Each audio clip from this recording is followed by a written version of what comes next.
Hi and welcome to today's video.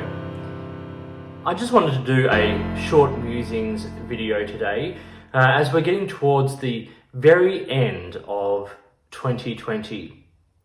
This is a bizarre year. On a personal front, work front, on the pen front, this has been a really odd year. COVID, the coronavirus, whatever you want to call it, shook everything up, and everything from obviously the human toll of this has been unbelievable, and that has affected so many people.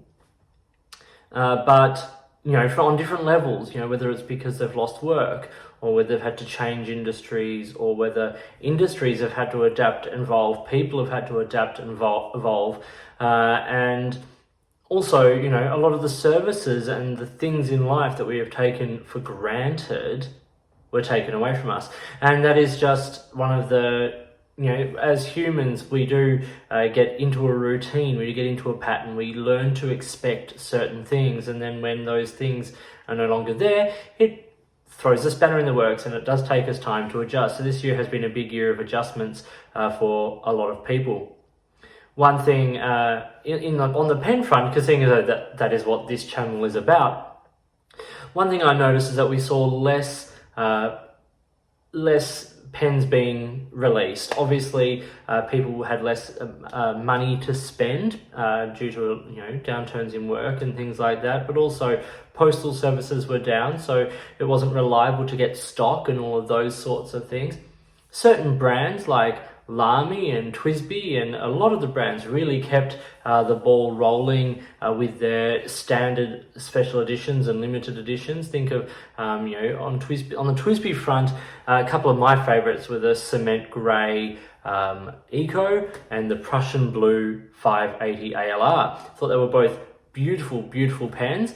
The Prussian blue, that blue, I think it was absolutely spot on. A bit more green in it than I think a lot of us were expecting, but just a beautiful colour and looks great on that model of pen. They also had the iris colour on, I think, the VAC 700 as well. Lamy produced the usual safari and safaris in this case, with the three of them: aquamarine, mango, and of course the violet, and of course the tourmaline, and a couple of the inks that sort of went along with that, and sold well, seemed to be very popular. I think the safaris this year really knocked it out of the park. That mango is incredible, and that violet is just absolutely stunning. Not the dark lilac, sort of purple we were kind of hoping for, but close enough. But yeah, there didn't seem to be quite as many brands releasing new models, new pens, new inks, all of that. I think there were a number of them, of course, but it seemed to sort of slow down and just take a rest. And I don't think that's a bad thing in a year like this. I'm really looking forward to 2021 getting cracking again, and pen meets and pen shows and all of that sort of thing, really being able to push on. I was really lucky this year to be able to sort of collaborate with a number of brands. One that stood out for me was Faber-Castell, with my connection to Faber-Castell Australia here, being able to review the Hexo and the Neo Slim and show a number of their products was a really lovely way to spend a little chunk of towards the end of the year, around October, with the Right to Create campaign they had. And leading up to Fountain Pen Day, being able to do the giveaway as well to an Australian viewer. Another few companies who I really enjoyed sort of working with this year were Bookbinders Design, another Melbourne retailer who sent me a notebook to review that is just absolutely sublime. I'll link a couple of these reviews down below, but if there's anything I mentioned in this video that isn't linked down below, you can find it by searching in my channel here. But that Bookbinders Design had great paper, an amazing cover, great concept design, and they're a store that does premium at a very, very high quality. couple of other brands, of course. Backpack.ink, it's a recent one. You'll see some reviews and videos coming up, but I've got them like inked up in pens right now. There's a Rome purple, which is just sublime. I'll show a photo of that, the ink drying on some Tomoe River paper here. Speaking of Tomoe River, like, it all came out that, you know, the paper had changed this year, which I don't think is necessarily a bad thing if it's an improvement, but I think we're waiting to see exactly what stock is what stock. A lot of different retailers are saying different things and about what the quality will be after that. But Tomoe River continues to be used in every second notebook that comes out, and rightfully so. One of the brands I always love dealing with is Galen leather, and I was able to feature a number of their products this year, and I'm hoping that relationship will continue into 2021. There's a number of their products I am super keen to review. I think they're absolutely amazing, and yeah, I've loved reviewing their books, from the Hobonichi cover that I use to some of the pen cases and those sorts of items. If you're not familiar with Galen leather, I'll link a review down below. Go check them out. Really, really great. There were a number of pens I got to review this year. Now, in a couple of days' time, I'm going to be putting out a video that is the top 5 pens I used this year. I decided not to do a top 5 pens in my collection or new pens to me, that sort of thing, because this year was different. I wasn't buying anywhere near as much. As a lot of you know, I'm an opera singer in my day-to-day life, and my work dried up this year, and a lot of this channel is funded by me.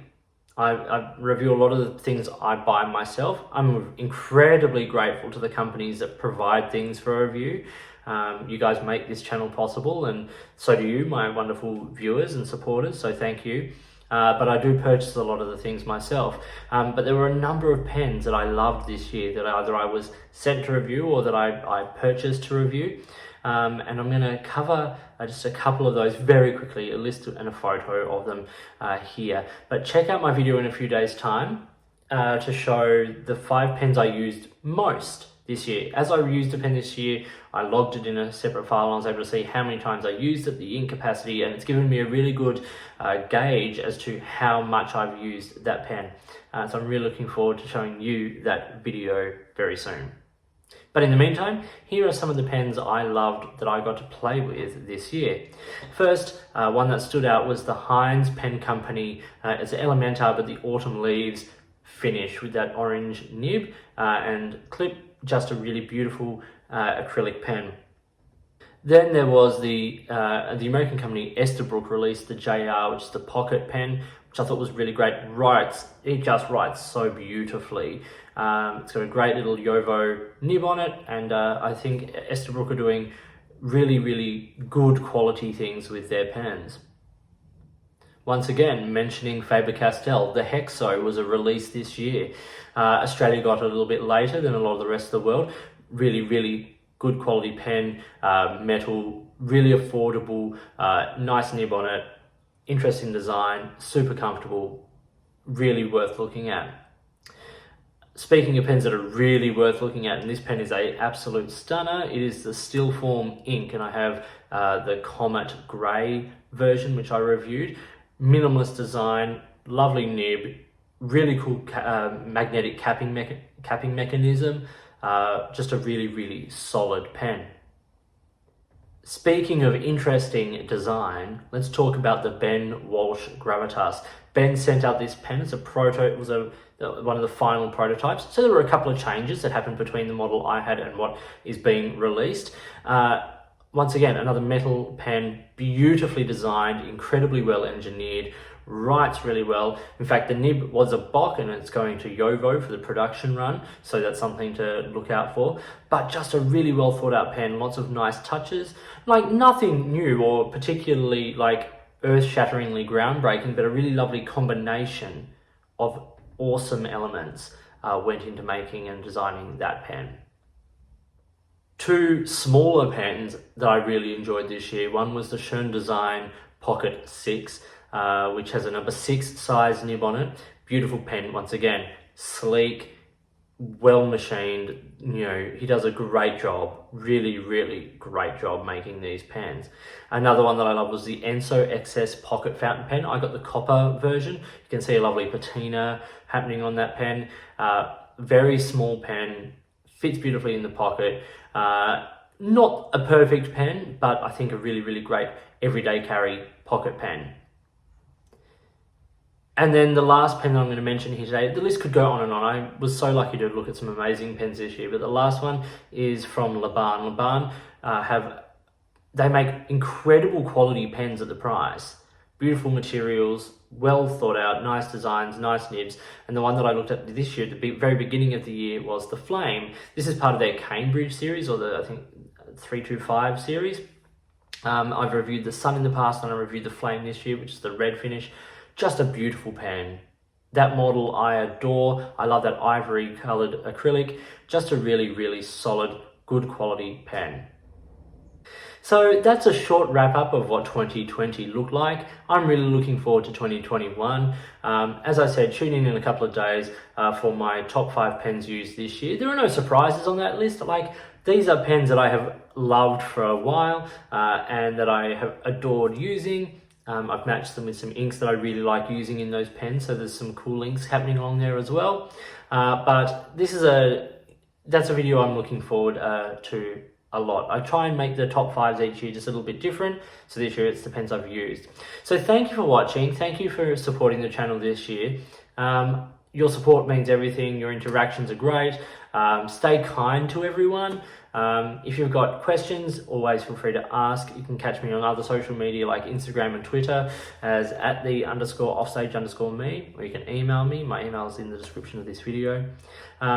Get in touch. Let's keep the community happy. Let's keep everyone engaged. And until I talk to you next, which will be in a couple of days, and then again in 2021, this channel is going to continue on. I'm going to keep making videos. They might be a little bit slower for a while, but you know, they'll all be here in 2021. I'm looking forward to seeing you. And in the meantime, enjoy your pens, enjoy writing, and I'll talk to you soon.